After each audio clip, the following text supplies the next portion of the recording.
오늘의 사연 시작합니다. 안녕하세요. 조금은 이른 나이에 결혼하긴 했지만 어찌 된 영문인지 결혼 5년 차에 처사이를 만나게 되었습니다. 아이를 가지려고 부단히 노력하고 뭐 그런 건 아니지만 그렇다고 피임을 하거나 그런 것도 아니에요. 당연히 2, 3년 차에는 아이가 생길 줄 기대하고 있었죠. 근데 자식을 낳는다는 건 정말로 사람이 계획한 대로 되는 게 아닌 것 같아요. 병원에 다니기도 하고 과학적인 거나 비과학적인 방법들을 많이 써봐도 아이 소식은 없더라고요. 그러다 보니 시가로부터 엄청 눈치가 보였습니다. 정작 저희 부부 두 사람 몸에는 아무런 문제가 없는데도 아이가 생기지 않으니 진짜 미칠 노릇이더군요. 여하튼 말 못할 우여곡절 끝에 결국 작년에 아이를 가지게 되었고 올해 2월달 건강한 아들이 태어났습니다. 오랫동안 기다려와서 그런지 더더욱 사랑스러운 아들이죠.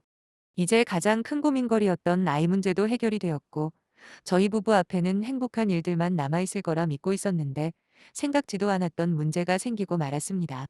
저는 올해 1월 달부터 출산 휴가에 이어서 육아휴직을 쓰고 있거든요. 남들은 애타게 기다리던 아이도 찾아왔고 남편도 착실한데 뭐가 문제냐고 하실지는 모르겠지만 사실은 우리 시어머니 때문에 돌아버리는 줄 알았습니다. 원래부터 손자 타령을 하시기는 했지만 그래도 이 정도로 무대뽀인 줄은 몰랐거든요. 그렇게 기다리던 손자가 태어나서 좋아하시는 것까지는 이해합니다. 하지만 거의 매일 연락도 없이 저희 집으로 찾아오는 건 너무 심한 거 아닌가요? 말려도 보고 불편하다 힘들다 하소연도 해봤지만 아무 소용없더군요. 저희 집에서 시어머니 댁까지 버스 타고 30분 넘게 걸리는데 아무리 손자가 좋다고 해도 하루도 안 빼먹고 왕래를 하십니다. 시어머니를 피하고 싶어도 친정 부모님은 멀리 떨어진 다른 지방에 살고 계시다 보니 아이 데리고 도망가는 것도 불가능했죠. 아니 미리 오면 온다고 문자나 전화 한 통 해주는 게 그리 어렵습니까? 그럼 마음의 준비라도 하고 있을 텐데 일부러 그러시는 건지 남편 아침에 출근시키고 집안일 끝내놓고 한숨 돌릴라 치면 여지없이 어머님이 들어오십니다. 그러다 보니 아이랑 낮잠을 자거나 아니면 화장실에서 문 열어놓고 볼일을 볼 때조차 불안해지더라고요. 처음엔 그리도 손자가 좋으실까 하는 마음으로 이해해보려 노력도 했습니다. 하지만 제가 불편하다는 말은 귓등으로도 안 들으시고 오로지 당신이 하고 싶은 대로 하는 걸 계속 당하다 보니 나중에는 밤에 잠도 잘 못 자는 불면증 증상까지 생기더라고요. 제가 결혼하기 전부터 시가에는 아버님은 안 계셨고 어머님 혼자 계셨습니다. 예전에는 큰 신우네 집에 같이 살면서 애들을 봐주셨대요. 그리고 얼마 전쯤에는 큰 신우와 무슨 연유인지는 몰라도 대판 싸우셨답니다. 참고로 남편이 위로 누나가 2명 있어요. 그중에 작은 누나는 아직 결혼을 안 해서 현재는 작은 시누이랑 함께 지내고 있다고 알고 있습니다. 아무튼 3명의 자식들이 보내드리는 생활비와 나라에서 나오는 연금으로 어머님 혼자서 생활하시기에는 충분하다고 들었어요. 지난 몇 년 동안 큰 신우 애들 봐주느라 힘드셨을 어머님이 이제는 본인 인생을 즐기시며 편하게 사시면 좋으련만 제가 아이 낳고 산후조리원에 있을 때부터 이상한 조짐이 보이더라고요. 원래 조리원에는 남편 외에 면회가 거의 힘들거든요. 직접 손자를 보고 싶은데 그게 안 되니까 어머님께서 하루에도 10번도 넘게 영상통화를 걸어오셨어요. 가뜩이나 애 낳고 온몸이 아파 죽겠는데 조리원에서 아이 수유 끝내고 나면 꼭 어머님이 전화를 거십니다. 그러면서 애기 얼굴 좀 보여달라고 성하시죠. 저도 사람인지라 짜증이 슬슬 나기 시작했습니다. 안 그래도 전몸살도 있는 데다가 제 몸 하나 가누기도 힘든 상황에서도 며느리 건강은 안중에도 없고 오로지 본인 손자만 찾아대는 어머님 때문에 스트레스가 이만저만이 아니었어요. 나중에는 전화벨 소리만 들어도 신경이 날카로워질 지경이었죠. 그래도 그때는 어머님이 어떤 분인지 잘 몰랐던 터라 그렇게도 기다리던 친손자가 얼마나 보고 싶으시면 저러실까 뭐 그런 마음으로 참아 넘겼던 것 같아요. 그렇게 2주가 지나 조리원에서 퇴원을 하고 집으로 돌아왔는데 솔직히 그 당시 제 상태가 좋지 않았습니다. 온몸에 뼈가 풀려서 그런지 안 아픈 곳이 없는 데다가 특히 무릎 쪽은 거의 굽히는 게 불가능할 정도로 최악이었거든요. 거기다가 저희 애가 4kg가 넘는 우량아로 태어났는데 애가 무거워서 그런가 손목이 말 그대로 아작이 나버린 상황이었죠. 실제로 설거지는 엄두도 못 낼 만큼 통증이 심했지만 그놈의 무유수유가 먼지 치료를 미루고 있는 상태였네요. 물론 지금은 눈에 띄게 많이 좋아졌습니다. 제 몸이 그렇다 보니 친정엄마가 1달 동안 저희 집에 머무르면서 저를 챙겨주신 적도 있는데 그때도 시어머니는 눈치 없이 계속 찾아오시더라고요. 보통 이런 상황에서는 아무리 애가 보고 싶어도 멀리서 힘들게 찾아온 사돈을 배려해서 조금 자제하는 게 매너 아닌가요? 하지만 시어머니는 그런 건 아무런 상관도 하지 않는 분입니다. 보다 못한 저희 엄마가 계속해서 눈치를 주고 남편 역시 빙빙 돌려서 말하긴 했지만 아무튼 결국에는 알아서 일찍 빠져주시긴 했네요. 당연히 저희 친정엄마가 돌아가시고 난 후에는 원래 모습으로 돌아왔지만요. 저희 집에 한번 오시면 최소 3-4시간에서 심하면 하루 종일 있다가 가시는 경우도 있는 어머님이세요. 그렇다고 애를 잘 봐주시느냐? 그것도 아닙니다. 그냥 옆에서 애가 노는 거 구경만 하시는 게 전어머님이세요. 아무리 손자보는 게 좋다고는 해도 저는 어머님이 와 계신 시간 동안 제대로 눕지도 못하고 불편하기는 또 얼마나 불편한지 모릅니다. 특히 하루 종일 했던 이야기하고 또 하시는데 저희 남편 어린 시절부터 거슬러 올라오면 2-3시간은 기본이시죠. 그거 들어주는 것도 보통 일이 아닙니다. 사실 어머님 때문이라고 말씀드리기는 좀 그렇지만 육아라는 게 생각보다 힘든 일이더라고요. 건강은 조금씩 좋아지고 있었는데 이제는 산후 우울증이 찾아오는 게 느껴졌거든요. 특히나 저희 애가 굉장히 예민하고 민감해요. 밤에 통잠은 고사하고 1시간도 푹 자지 못합니다. 그러다 보니 저 역시 따라서 잠을 못 자게 되고 아이한테 매여서 아무것도 못한다는 생각밖에 안 들 때면 숨이 제대로 안 쉬어질 정도로 정신적으로 힘들더라고요. 그래서 남편이 가사도우미 아주머니까지 불러줬죠. 하루에 1-2시간이라도 아이 걱정 없이 쉴 수 있게 되면서 제 우울증 증세도 확실하게 좋아지고 아이에 대한 애정도 다시 충전이 되는 것 같았습니다. 하지만 시어머니 때문에 가사도우미 아주머니께서 그만두겠다는 말을 들었을 땐 이제는 더 이상 참고만 있으면 안 되겠다는 생각이 들었네요. 아이 봐주면서 집안일 하는 것도 정신없는데 자꾸만 따라다니며 잔소리를 늘어났나 봐요. 저도 그게 얼마나 스트레스 받는 일인지 잘 알아요. 아주 피가 바짝바짝 마르는 느낌이거든요. 결국 지난달에 우리 집 못 오겠다 그만두겠다 하시는 바람에 돈 올려드린다 하고 겨우 붙잡았죠. 일도 꼼꼼하게 하시고 무엇보다 애기한테 정말 잘하시는 분이라 그만두게 하기에는 너무 아까운 분이었거든요. 그리고 저는 남편과 진지하게 시어머니에 대해서 대화를 나눴어요.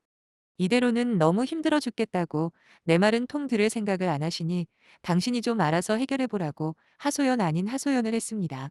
남편은 알겠다고 대답하고는 다음날 바로 시어머니에게 찾아가서 따진 모양이더라고요. 자기가 그랬대요. 애도 아직 한참 어리고 애 엄마가 몸도 마음도 힘들다고 하는데 괜히 엄마까지 와서 괴롭히지 말라고요. 어머님은 발끈하시면서 본인이 언제 며느리 괴롭혔냐고 하시며 며느리 혼자 애기 보느라 힘들까봐 찾아오신 거랍니다. 이미 제 이야기를 전부 다 들은 후라 남편은 속지 않았어요. 한 번도 애기 기저귀나 옷 한 번 갈아입혀주지 않은 거 알고 있다고.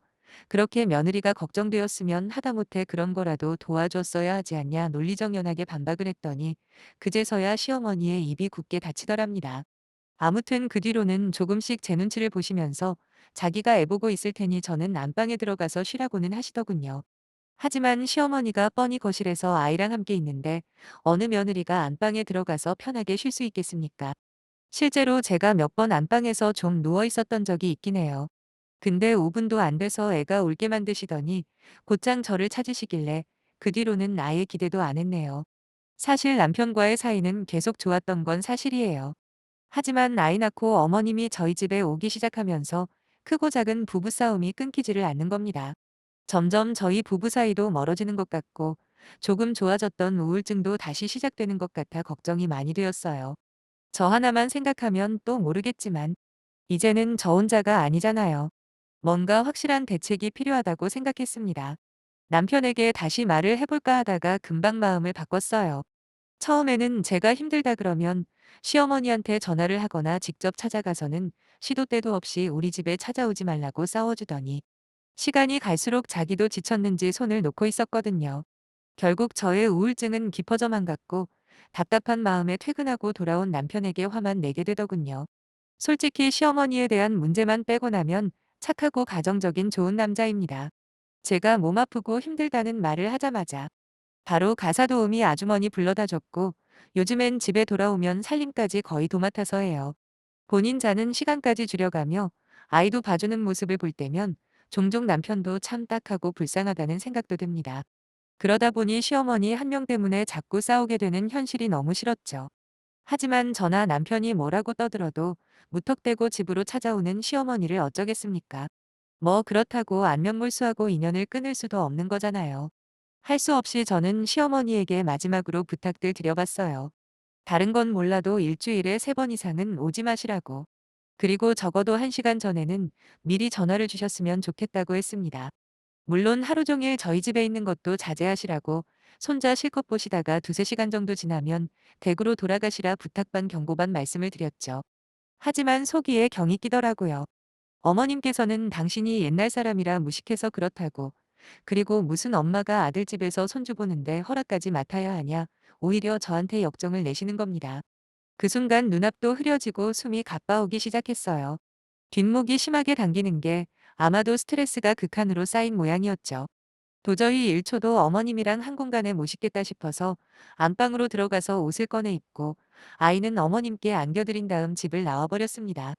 막상 나오니까 어디로 가야 할지 모르겠더라고요. 하지만 숨 쉬는 것도 편해지고 머리도 맑아지는 게 진짜 살 것 같긴 했네요.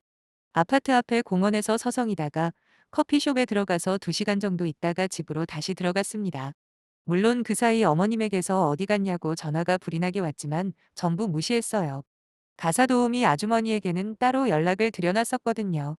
혹시라도 아이한테 무슨 일이 생기면 바로 연락 주라고 말이죠. 대신 시어머니의 전화나 문자는 완전히 무시해버렸습니다. 집으로 돌아오니 남편이 일찍 와 있더군요. 그 사이 시어머니는 집으로 돌아갔는지 남편 혼자서 애를 보고 있었고요.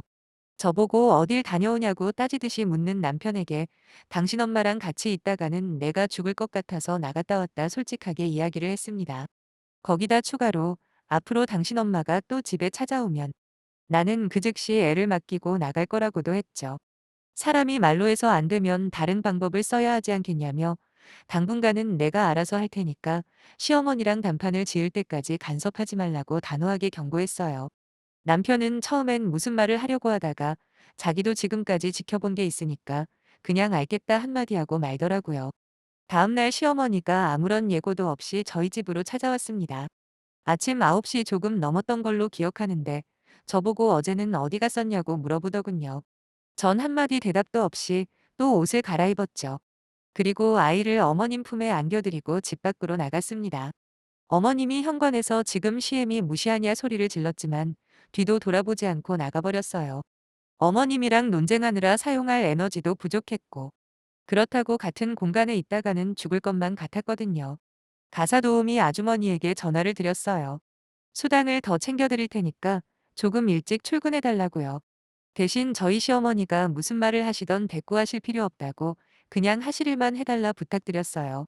물론 아이가 조금이라도 이상하면 바로 연락 달라는 말도 잊지 않았습니다. 그렇게 3~4번 시어머니만 놔두고 집을 나가버렸더니 어느 날은 어머님께서 자기랑 이야기를 좀 하자고 하시더라고요.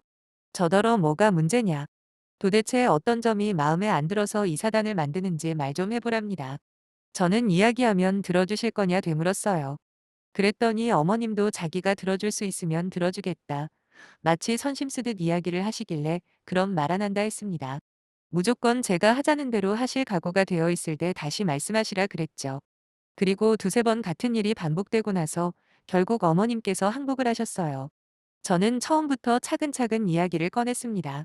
손자 보고 싶어서 오시는 건 이해한다. 하지만 여긴 어머님 아들 집이기도 하지만 어머님의 며느리 집이기도 하지 않냐. 그러니까 오시기 전에 최소 1시간 전에 연락을 하셔라. 그래서 제가 괜찮다고 하면 그때 오시라고 했어요. 기분 나쁘고 고깝게 들릴 수도 있겠지만 저도 사생활이 있지 않냐. 그 부분은 확실하게 존중을 해주셔야 저희 집에 오는 걸 받아들이겠다 말씀드렸어요.